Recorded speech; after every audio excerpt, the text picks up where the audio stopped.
A new browser-based game called Angry Bobsy is gaining attention among cricket fans for featuring Pakistan star Babar Azam. The game's concept appears to take inspiration from the popular Flappy Bird, where players guide a character through obstacles by tapping or clicking. In this version, the central character is based on Bobsy, a nickname widely used by fans for Babar Azam. Lahore's Gaddafi Stadium is all set to host the final of the 11th season of HBL Pakistan Super League, PSL, with Hyderabad Kingsmen and Peshawar Zalmi taking on each other. The toss for the tournament decider will be held at 7:30 p.m. following a star-studded closing ceremony. The final action will begin at 8 p.m. And Russian drone and missile strikes in Ukraine have killed 10 people and injured at least 76 over the past day, reports say. Officials in 5 regions around the country reported fatalities as Moscow continues to target Ukrainian cities with regular aerial attacks. The United States military says 2 service members participating in a multinational military exercise in Morocco are missing. In a statement on Sunday, its African command, AFRICOM, said the pair went missing on Saturday, close to the Cap Dra training area near the city of Tan Tan in the country's southwest. Israel has given final approval for a multi-billion-dollar deal to buy 2 new combat squadrons of advanced F-35 and F-15IA fighter jets from United States manufacturers Lockheed Martin and Boeing. The Ministry of Defense says Israel's Ministerial Committee on Procurement signed off on the deal as the initial phase of a 350 billion shekel Dogreim 19BN program to boost the country's armed forces and strengthen readiness ahead of a demanding decade for Israeli security. It said on Sunday. And OPEC Plus has agreed to a modest, largely symbolic oil output increase for June as the United States-Israel war on Iran disrupts Gulf supplies through the Strait of Hormuz. In their collective commitment to support oil market stability, the 7 participating countries decided to implement a production adjustment of 88,000 barrels per day. OPEC Plus said in a statement, making no mention of the United Arab Emirates, which quit the body on Friday. Spirit Airlines, a budget carrier in the United States, has begun winding down operations, cancelling all flights after talks with the Trump administration to secure a $500 meters bailout failed. Experts say a spike in aviation fuel prices from the US-Israel war on Iran dealt the final blow to the struggling airline that pioneered the ultra-low-cost carrier model. The airline's shutdown after 34 years has left some 17 zoo and staff members unemployed, many passengers stranded, and raised doubts about the future of budget air travel. And it was love at first sight. It felt like scouring the mall, dipping in and out of sprawling department stores in search of a specific, elusive item, only to finally find what you're looking for. And I didn't even know I was searching for something like the X-Tank X3 because I never dared dream of something so delightful, a tiny MagSafe compatible e-ink reader that could attach to my iPhone like a pop socket. This was it. And my life would change forever. I would get my hands on the X-Tank X3 and I would stop doom scrolling forever. I would read more books than ever before, which is saying something since, brag, I read at least 50 books a year. But not a brag, I probably spend even more time on social media than I do reading.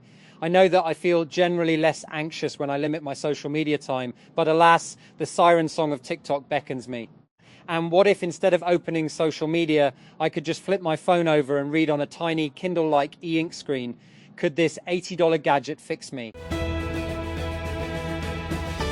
Police on Sunday arrested 2 suspects allegedly involved in the sexual assault of a woman employed at a pizza outlet in the Sabaroni area, police said. According to a police spokesman, the case was registered after the victim lodged a complaint accusing the 2 men of abducting her while she was on her way home, taking her to a deserted building, and assaulting her.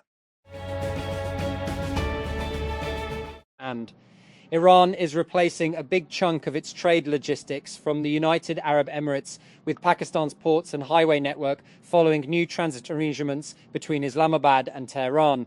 According to Iran's Fars news agency, Pakistan has taken a formal step toward activating a transit corridor with Iran. The country's Ministry of Commerce earlier issued directives allowing goods from third countries to pass through Pakistani territory en route to Iran.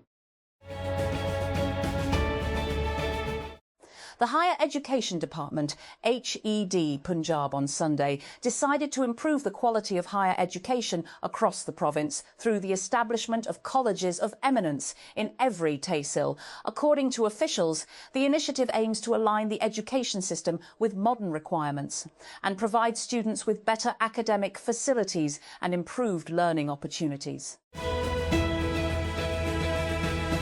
Managing Director, MD of Punjab Safe Cities Authority, PSA, Mohammed Ahsan Yunus, on Sunday revealed a transformative digital safety upgrade under Chief Minister Maryam Nawaz Sharif, unveiling panic buttons and smart apps for instant response, seamless coordination with authorities, and faster emergency support, alongside integration of educational institutions into the system.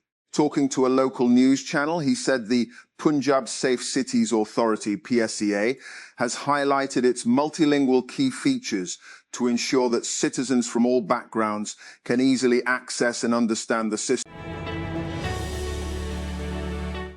Journalist Ansar Abbasi has sparked debate on social media after urging Prime Minister Shehbaz Sharif to take notice of men and women exercising together in gyms across Islamabad. In a post on X, Abbasi said mixed workouts by men and women in Islamabad gyms were creating moral and social issues.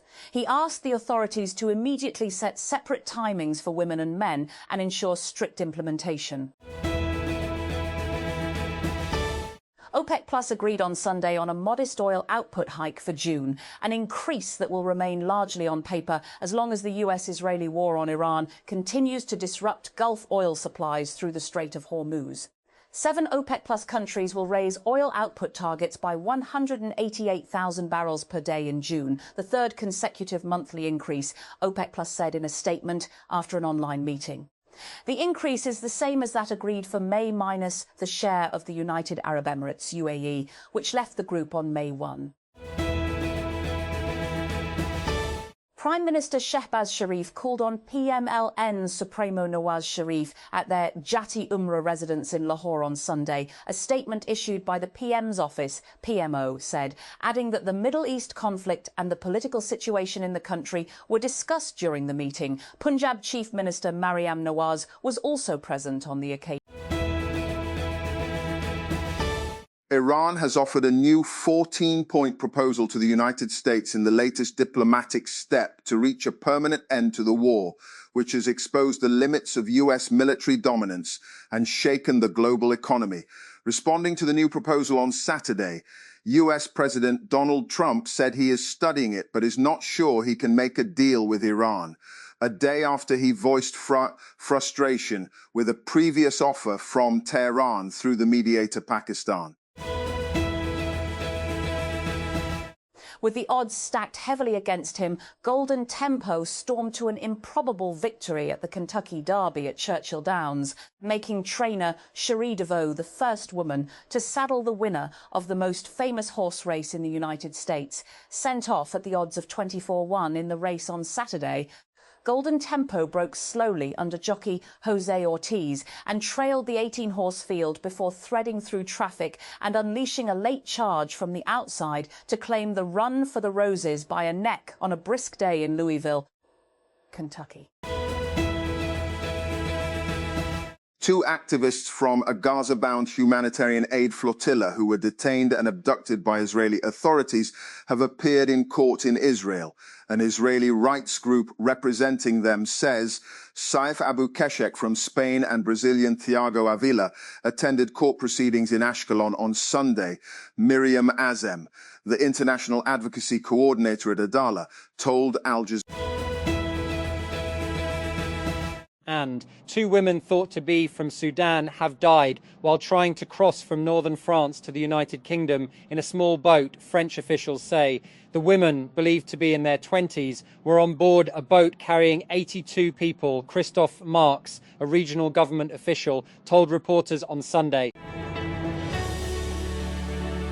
And the start time for the Pakistan Super League 11 final has been changed. The PSL 11 final will now begin at 8 p.m. instead of 7 p.m. Hyderabad Kingsmen and Peshawar Zalmi will face each other in the title clash.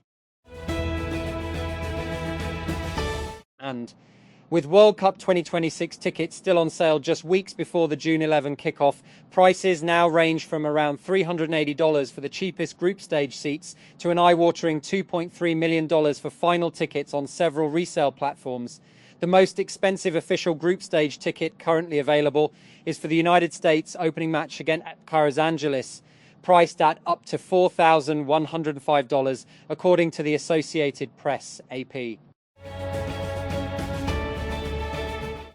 Senior meteorologist Mohammed Aslam on Sunday warned of rising temperatures across southern Punjab, Sindh and Balochistan and advising the public to stay hydrated exposure between 10 a.m. and 4 p.m. as a further 3 to 4 degree increase is expected after May 6.